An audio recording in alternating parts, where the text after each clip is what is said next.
Olá pessoal, vamos falar hoje de ufologia. Que assunto incrível, né? Tanto se fala, tanto se esconde, tanto se especula o que é real, o que não é real. Então vou relatar aqui a minha experiência com ufologia. É um assunto que eu não falo muito porque a minha busca é interna, é dentro do coração, é seguindo os grandes mestres iluminados através da meditação e da sabedoria que eles deixaram. Então vou falar de disco voador, extraterrestres. Eu tenho experiência com disco voador desde os 12 anos de idade. É uma experiência incrível, com muitos avistamentos. E com 12 anos começou, eu brincava muito com meus primos, soltava pipa em terrenos baldios, e uma nave ficou bem baixinho perto da gente. Eram vários primos e colegas e tal. E a nave ficou a uns 200 metros da gente, bem baixa, tipo a uns 100 metros de altura. Era uma nave pequena, devia ter uns 30 metros de diâmetro, tamanho de um prédio horizontal, um disco, era circular. Ele era prata e bronze, a parte de baixo era bronze e a parte de fora era prata. E eu vendo aquilo, eu falei para meus filhos, nossa, lá um disco voador, vou lá ver, vamos lá ver. Eles não quiseram, porque a gente estava soltando pipa, e vocês sabem como é que é criança com pipa. É Deus, Deus é a pipa, né? E a pipa é Deus. Então, eu, na minha curiosidade infinita, porque eu já nasci predestinado a essas coisas, eu larguei a pipa e fui para debaixo do disco voador.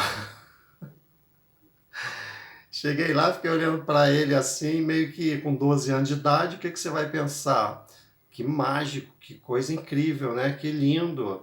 E não me assustou nem um pouquinho, pelo contrário, eu queria até entrar lá na nave e, se possível, conhecer melhor. Aquele foi meu primeiro contato com o disco voador.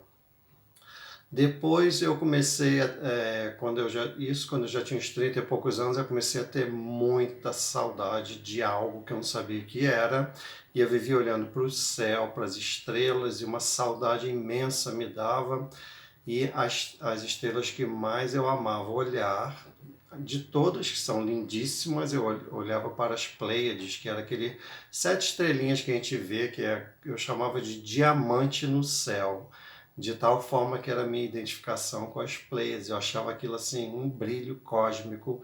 Eu amava as Três Marias, amava o planeta Vênus, amava tudo que tinha no céu, mas aquelas 7 estrelinhas que apareciam no verão me davam uma sensação assim maravilhosa. Acabei descobrindo que eu fiz uma linda e longa passagem pelas Pleiades na minha jornada de aprendizado. Eu sou um ser espacial, eu não tenho uma origem fixa, eu passo pelas humanidades para aprender com elas.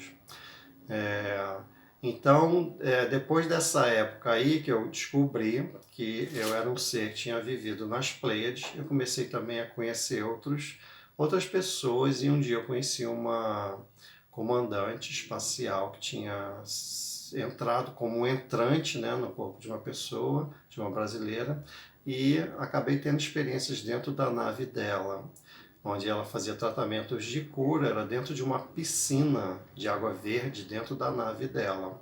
Eram sonhos lindos, onde outras pessoas também se banhavam para a cura. No ano 2000 também, ela me identificou como um comandante de nave.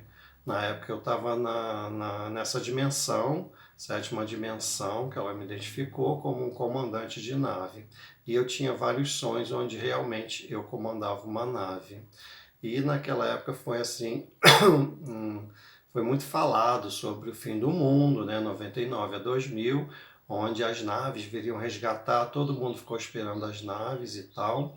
E eu também vou contar a minha experiência nessa época. Antes do ano 2000, em 1996, eu fui muito intuído a escrever o meu primeiro livro. Na verdade, foi o segundo livro. O primeiro sobrou um único exemplar que foi emprestado e a pessoa sumiu. Eu não tenho nem como copiar. Chamava Ensinamentos Crísticos de Jesus, que ele me passava, que eu tinha muito contato com Jesus. Então esse livro no ano 2000, que estava assim o título, apareceu para mim, 2000, nosso último ano na Terra, terceira dimensão. E eu não sabia o que era aquilo, mas eu escrevi o livro, teria que interpretar o livro do Apocalipse, que é o livro da revelação da Bíblia, é o último livro da Bíblia, que foi uma visão do apóstolo João, que tinha visão, que por sinal está encarnado agora e continua tendo visões, só que ele não está lembrado. Eu já lembrei a ele que ele é o apóstolo João, que ele tinha essas visões, que ele precisava ativar isso, mas ele está dedicado ainda ao mundo 3D porque ele está precisando fazer essa experiência. Não pode haver julgamento, claro, mas ele tem visões. Ele me relata algumas, geralmente é em sonho, consciente, são visões lindíssimas, belíssimas, inclusive comigo. E no final tudo um ajuda o outro, não é? Eu ajudei ele avisando isso, ele me ajuda tendo visões até de mim. Então, esse livro, ele fala sobre a besta do Apocalipse, né? A gente fala muito sobre a besta do Apocalipse, lá está escrito quem é a besta do Apocalipse, é só ler. Essa besta do Apocalipse é um ser encarnado, na verdade, não é um desencarnado, não é um demônio, não é um mago, ele é um ser encarnado que se veste de púrpura. Pronto, essa é a dica que a gente precisa. Está na Bíblia, está no Apocalipse, eu não estou inventando nada. E lá também diz que essa besta do Apocalipse, que se veste de púrpura, ele é o regente dos 10 grandes governos do mundo. Pronto, já dei todas as dicas, não preciso dizer nada, porque eu não gosto de, vamos dizer assim, de criar estardalhaço, não é minha natureza. Minha natureza é muito tranquila. E para escrever isso na Bíblia, quem era esse ser, eu falei, Deus, eu não consigo escrever isso. Foge da minha natureza falar essas coisas, mas a missão era, escreva o livro porque precisa ser dito. Não importa se eu vou incomodar ou não, tem que ser dito. Como ele não foi um livro publicado em editora, ele foi um livro publicado por uma pessoa que quis editar e a gente saiu vendendo lá no Rio de Janeiro, pelo Brasil. Então, esse livro ainda tem algumas cópias e diz que era o último ano na terceira dimensão. E para escrever isso no livro, eu pedi, Deus, me dá um sinal. Eu não consigo escrever isso, é muito forte, é muito agressivo para muitas pessoas que têm essa crença religiosa. E na mesma hora que eu falei isso, apareceu na frente da janela onde eu estava escrevendo o livro. Eu morava no 11º andar. E eu escrevi o livro numa mesinha do lado da janela. Na mesma hora que eu falei isso, apareceu uma sonda espacial. Ela tinha 1 metro de diâmetro, era toda de metal, aço inox, 1 metro de diâmetro, e voava na frente da minha janela como um pássaro. Não tinha asa, era uma esfera de prata, prateada, mas ela voava como se fosse um pássaro assim na frente da... Ela ficou a uns 2 metros da minha cara, assim, na minha frente da janela. E não era evidência, era de olhos físicos, olhos abertos, que eu pedi um sinal. E esse foi o sinal que foi dado para eu escrever. Eu escrevi. Aí eu escrevi que 2000 era nosso último ano na Terra, terceira dimensão. E uau, a gente continua achando que está na terceira dimensão, né? Não está. Isso aqui é uma novidade que eu já contei em muitas palestras, em alguns vídeos de forma resumida. Vou repetir aqui para quem não viu os outros vídeos. No ano de 1999, em dezembro, o clima da Terra ele começou a ficar muitíssimo alterado, exatamente como está agora. Agora até ultrapassou o que eu vi. Só que eu via em sonhos, durante 5 meses, até mais de 2000, eu vi os cataclismas todos acontecerem. Eu vi a cidade do Rio de Janeiro começar a submergir embaixo da água do mar, subia de metro em metro e a cidade foi evacuada e as pessoas tiveram que subir as montanhas.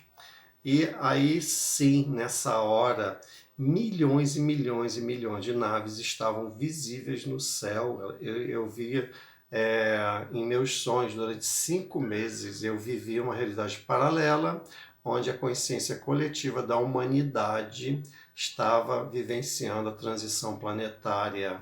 E aquele era o nosso mundo.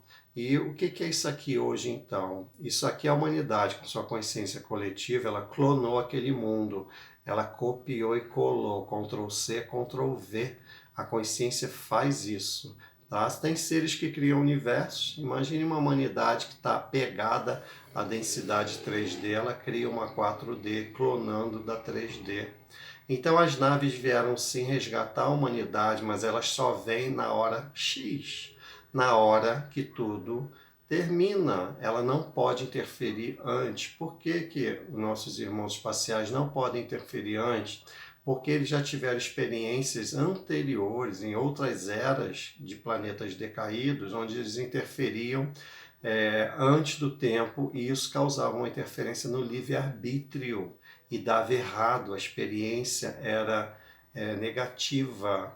Então eles aprenderam que não se interfere no livre-arbítrio de uma humanidade, só na hora X, na hora H, na hora que a morte bateu a porta, a gente vai morrer, então precisa desse resgate, eles adormecem a gente, devolveram a gente nessa história aqui que é 4D, tá? Nós saímos das 3D, nós não estamos mais naquele corpo físico que tinha antes, nós estamos num corpo astral, porém a gente está na 4D com a consciência 3D. Aí o corpo astral fica com a cabeça dura, a gente não consegue aprender. Então a gente está na 4D com uma consciência 3D, tá? Sendo que o planeta Terra ascensionou para a quinta dimensão, a gente não está nele, a gente está numa cópia astralina da Terra. E isso para os mestres foi uma grande novidade, segundo o relato dessa comandante, porque eles não esperavam que isso acontecesse, e sim que a humanidade aceitasse a quinta dimensão. Por pouco a gente pisou na quinta dimensão. Então a Terra ascensionou em 2000, eu vi ascensionar, as cores brilhavam, as plantas brilhavam, o mar subiu de nível, foi para 800 metros, conforme estava previsto. Eu estava em Teresópolis no último sonho, as pessoas chegavam lá cansadas, eu passava energia para elas, tinha muita destruição ainda, mas tudo estava multicolorido e meu corpo era sutil, era delicioso, era levíssimo. E meu filho me acompanhava em todos os meus sonhos, ele tinha 6 anos de idade, porque ele nasceu predestinado vamos dizer assim, a observar o meu trabalho, porque futuramente ele vai fazer um trabalho parecido quando chegar a hora dele. Então, os seres estão encarnados, a maioria está inconsciente. Existe sim uma legião de seres que mantém a humanidade aprisionada, mas eles estão encarnados. A gente se preocupa muito com os seres desencarnados, os magos e tal, mas os seres mesmo eles estão encarnados. A sombra está bem encarnada, iludindo todo mundo, com política, com religião, com o sistema financeiro, com a ciência, que ilude muito também. Tudo tem um lado bom, mas tudo tem um lado que te aprisiona, porque eles são sedutores, tá? A religião, ela infelizmente, pela leitura do Apocalipse e pela interpretação que me foi passada, a religião, infelizmente, é a grande besta do Apocalipse, ela que causou todo esse atraso mental, emocional, espiritual na humanidade, e todos sabem disso, nós só não queremos ver, nós já sabemos disso. Então, quando eu escrevi esse livro, as naves passavam em frente à minha janela assim, muitas vezes, mas muitas vezes. Só que como é que você sabe que é uma nave não é um avião? A nave ela aparece, some, aparece sozinha, aparece três, são iguais, elas mudam de cor, e de noite no céu elas saem andando e sumindo, e aparecendo e piscando. Então já tive N experiências. Outra experiência que eu tive também muito próxima de avistamento foi quando eu fui em Figueira, na comunidade Trigueirinha, no ano 2000 também. A gente estava numa fila de uma casa de oração que ele tinha lá, uma oração perpétua que nunca podia parar. Então havia um revezamento dos grupos. E lá, enquanto a gente esperava lá de fora, éramos umas 15 pessoas, a nave também pousou baixinho, igual da outra vez. Só que dessa vez ela pousou, não, ela levitou a uns 20 metros do solo, também era pequena, prateada, estavam tendo um pôr do sol lindo e ela apareceu para todos nós e todo mundo ficou muito feliz. Então as naves existem, os irmãos espaciais existem, existem de várias raças, várias origens, vários corpos. E isso é maravilhoso, é a criatividade de Deus em ação, né? múltiplas raças cósmicas interagindo em amor no céu. E eles estão sim aqui no plano invisível para nos ajudar, sendo que a humanidade ela nega essa ajuda, então eles não podem interferir no nosso livre-arbítrio. Um dia que a gente aceite essa ajuda, eles podem entrar. Eles ajudam de forma indireta e invisível, né, em nossos sonhos, nos tratamentos e tudo. Então, as naves são também os corpos de luz dos seus comandantes. Nós temos uma Merkabah, é um corpo de luz, é nosso veículo cósmico, a gente viaja pelo cosmo na nossa Merkabah. Muitos seres humanos ativaram a Merkabah. Eu, particularmente, ativei de umas 200 pessoas ao longo desses 20 anos. Aí tem épocas que eu ativo esse trabalho, tem épocas que eu paro, porque as pessoas, infelizmente, elas ativam e não fazem uso. Então, se não fizer uso, é como você ter um diploma difícil e não exercer a profissão. E aquela energia foi gasta e ficou parada. Então, eu parei de dar esse curso também. Eu tenho outros cursos que eu faço. Vários outros dons que eu tenho que eu só posso ativar quando existe um grupo disponível para que receber, seja Merkabah, seja integração com o eu superior, com o ser crístico, com a mônada, com o núcleo, com o mestre. Isso é um trabalho que eu faço há 20 anos também. No momento eu disponibilizo a apometria, leitura de alma e faço orientação espiritual presencial no momento, porque meu tempo está bastante agora curto para fazer todos os trabalhos. Além disso, eu tenho que fazer apometria também à distância, presencial. A gente está coordenando um templo e aqui em São Paulo. Tem o Templo do Rio, que está parado no momento, que eu estou morando aqui. E eu estou aguardando novidades da luz para novos trabalhos. Eu sou insaciável, eu gosto de trabalhar para a luz.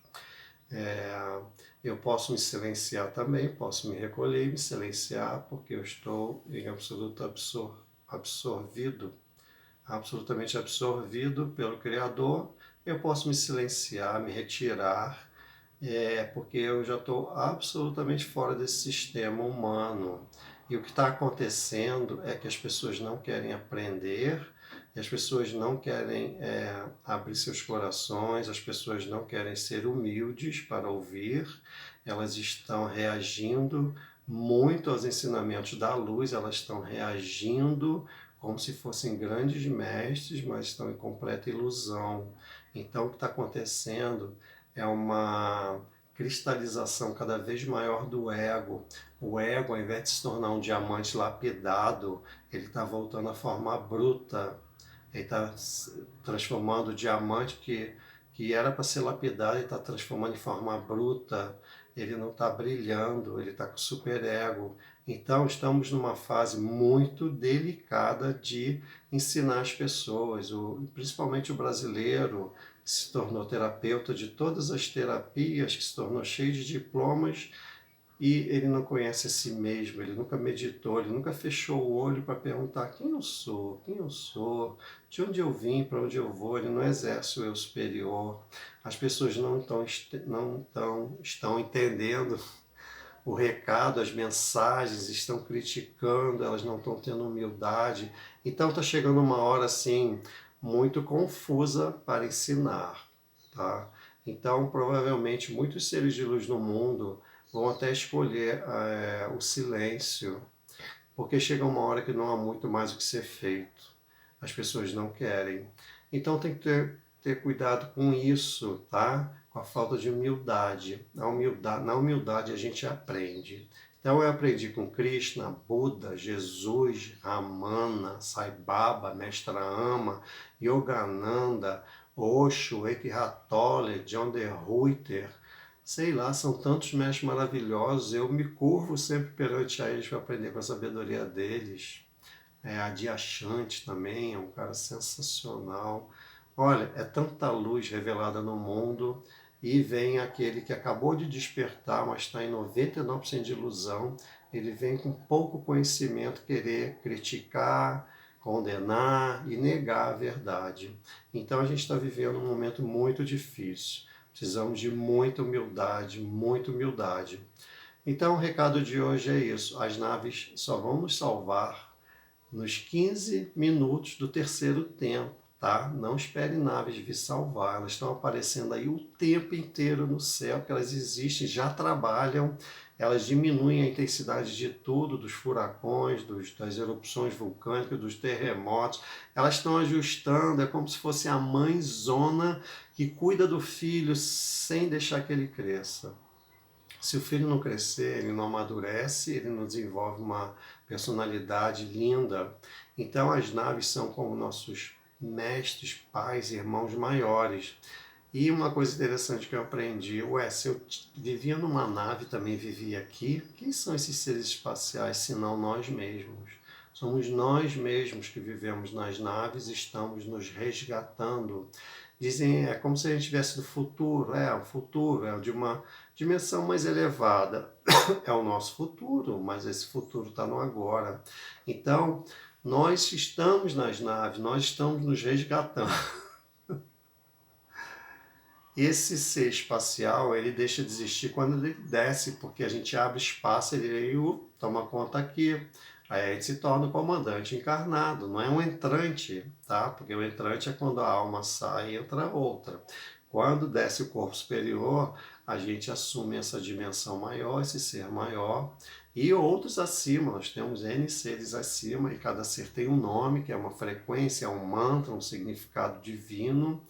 Eu até faço um trabalho de leitura da alma, onde eu identifico o nome cósmico, o mantra que significa, eu identifico origem, mestre, dimensão, hierarquia, planeta, como está a ativação de cada chakra individualmente, orientações também, faço limpeza energética da casa. Eu faço uns trabalhos, de vez em quando eu faço, de vez em quando eu paro um tempo, de vez em quando eu ativo outro trabalho, depende de muita coisa. Depende da procura, do interesse também. Mas o recado é esse: as naves existem, elas estão prontinhas para, no momento derradeiro, onde a gente tiver naquele momento já no final, onde as coisas não derem mais conta de serem resolvidas, onde a gente estará causando a ruptura total do sistema, pelo amor ou pela dor, a gente que escolhe o tempo inteiro. Então o recado está sendo dado o tempo todo, as pessoas espiritualizadas estão muito politizadas, e política no Brasil é umbralina, totalmente umbralina, é 2D, e as pessoas espiritualizadas querem estar com um pé lá, um pé cá, não tem como. Botou um pé na 2D, está na 2D. E quanto mais tempo passa o dia falando de política, mais 2D você fica, mais numa dimensão umbralina você fica. Então você tem que escolher, ou você fala de Deus, dos mestres da luz, ou você fala de política, sistema financeiro, conquistas externas. Então não espere nada do mundo externo, ele é uma pura ilusão consciencial coletiva da humanidade. Ela plasmou isso aqui, nós estamos na 4D, e tem canais dizendo que a gente agora conseguiu a 4D. Então está uma confusão complicada de informações de todos os lados, e os magos negros estão amando essa confusão, essa distorção de informações que está tendo, que é completa. Cada canal, cada mensagem, cada canalização é completamente distoante da outra. E essas canalizações, quem está nesse caminho há 20 anos, que eu estou, elas são as mesmas que eu leio há 20 anos, elas são as mesmas histórias, as mesmas informações. Como pode, né? Todo dia é a mesma história, meu filhinho, meu queridinho, não sei o que, tararau, e vamos lá, segura firme, tá? Essa mensagem eu leio há 20 anos, então alguma coisa está acontecendo. Então vamos lá, a cura interior, o mergulho interior, a salvação interior. Se alguém vier salvar você fora, vai salvar com a dimensão que você está hoje, que pode ser 3D, você vai ser levado para um planeta 3D quando isso aqui acabar. Se você fizer um mergulho interior, acessar 5D, você vai ver a nova Terra. Se você acessar 7D, você vai ser um ser crístico, vai para um planeta crístico depois que acabar a história aqui. E as naves, sim, elas são a nossa própria humanidade real, tá? Aqui a gente está num sonho, numa queda, nós decaímos aqui e temos que voltar à nossa realidade, à nossa luz, nosso amor, nossa paz. Então os ETs existem, não precisa provar nada, eles existem. Para que provar uma coisa que existe? Todo mundo vê, é que a gente está tão inconsciente que a gente vê é, muitas naves no céu e a gente, será que é uma nave? Nossa, ainda precisa fazer a pergunta, será que é uma nave? Quando aparecer 10, 15, 20 objetos não identificados no céu, é óbvio que são naves. Por que a gente tem essa dúvida de que somos os únicos no cosmos? Imagina se Deus, em sua grandeza infinita, ia criar só uma humanidade sombria e decaída, num planeta lindo, se destruindo. Claro que não. Então nós estamos aqui aguardando sim a nossa iluminação individual e coletiva. E eles ajudam muitíssimo, muitíssimo. Eles nos tratam em sonhos, tudo isso. Então o recado é esse. Agradeço aos irmãos celestiais, espaciais, extraterrestres, de todas as raças, de todos os povos, de todo o cosmos que estão aqui abençoando a gente, a todos os mestres, gurus, avatares. Nossa, eu agradeço demais o dia inteiro ao Criador por ter criado tudo isso no cosmos, ter criado tudo e permitido que a gente criasse até a dor, até a ilusão, o medo e a morte. Ele permite isso para que a gente exerça a nossa divindade e aprenda a manifestar a nossa luz. A gente não quer mais sofrer, a gente quer ser feliz. Então vamos lá ser feliz, vamos abaixar a bola, vamos nos tornar humildes, vamos ouvir a verdade, vamos parar de questionar e exageradamente a verdade. Tem gente que nega Jesus, tem gente que nega Buda, Krishna. As pessoas não param para refletir que eles só falaram coisas belas. Então vamos devagar, vamos abaixar essa bola do ego, vamos ouvir mais, vamos praticar, silenciar e meditar. Quem medita e silencia, descobriu o fio da meada para se iluminar. Namastê.